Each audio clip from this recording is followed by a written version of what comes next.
O Livro dos Espíritos, Allan Kardec, editora Ide, folha 99, livro 2, capítulo 3º, separação da alma e do corpo. Questão 154. A separação da alma e do corpo é dolorosa? Não, o corpo sofre frequentemente mais durante a vida do que no momento da morte. Neste, a alma não toma parte. Os sofrimentos que experimenta algumas vezes no momento da morte são um prazer para o espírito, que vê chegar ao fim do seu exílio. Na morte natural, que chega por esgotamento dos órgãos, em consequência da idade, o homem deixa a vida sem o perceber. É uma lâmpada que se apaga por falta de alimentação. Questão 155. Como se opera a separação da alma e do corpo? Rompidos os laços que a retinham, ela se liberta. A separação se opera instantaneamente e por uma transição brusca? Há uma linha de demarcação bem nítida entre a vida e a morte? Não. A alma se liberta gradualmente e não se escapa como um pássaro cativo que ganha subitamente a liberdade. Esses dois estados se tocam e se confundem. Assim o espírito se libera pouco a pouco de seus laços. Os laços se desatam, não se quebram. Durante a vida, o espírito se liga ao corpo por seu envoltório semimaterial ou perispírito. A morte é apenas a destruição do corpo e não desse segundo envoltório que se separa do corpo quando cessa nessa a vida orgânica. A observação prova que no instante da morte o desligamento do perispírito não se completa subitamente.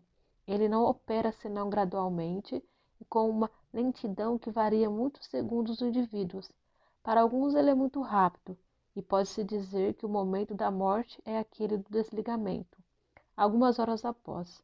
Para outros, aquele sobretudo cuja vida foi toda material e sensual, o desligamento é muito menos rápido e dura algumas vezes dias, semanas e mesmo meses, o que não implica existir no corpo menor vitalidade, nem a possibilidade de um retorno à vida, mas uma simples afinidade entre o corpo e o espírito, afinidade que está sempre em razão da preponderância que, durante a vida, o espírito deu à matéria.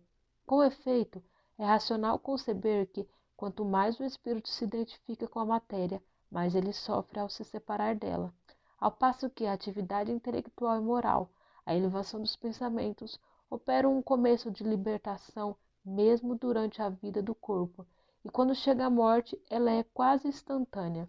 Tal é o resultado dos estudos feitos sobre todos os indivíduos observados no momento da morte.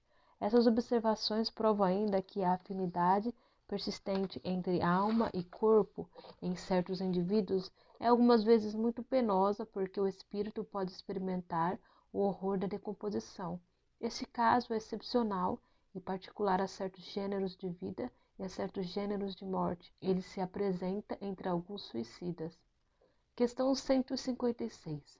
A separação definitiva da alma e do corpo pode ocorrer antes da cessação completa da vida orgânica?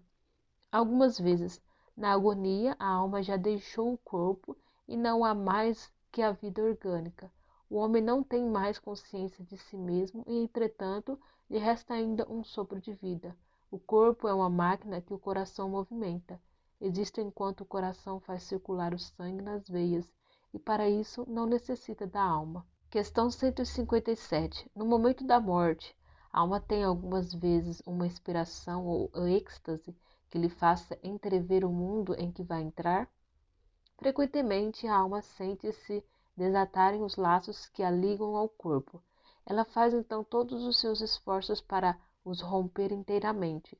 Já em parte desligada da matéria, vê o futuro se desenrolar diante dela e alegra-se por antecipação da situação de espírito. Questão 158.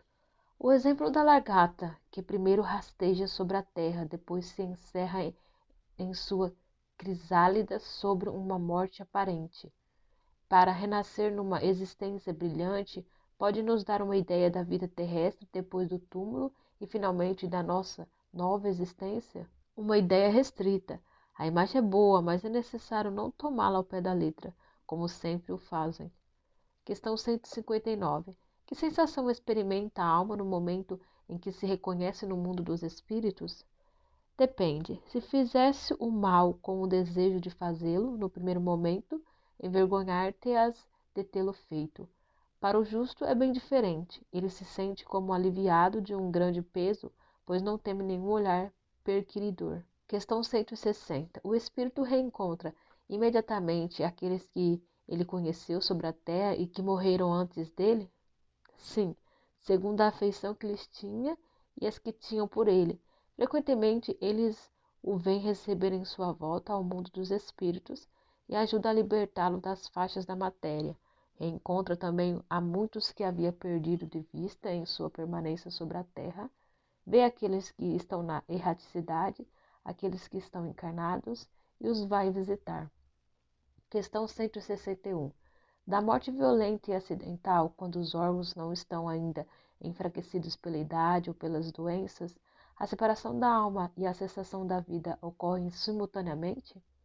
Geralmente é assim, mas em todos os casos o instante que os separa é muito curto. Questão 162. Após a decapitação, por exemplo, o homem conserva por alguns instantes a consciência dele mesmo?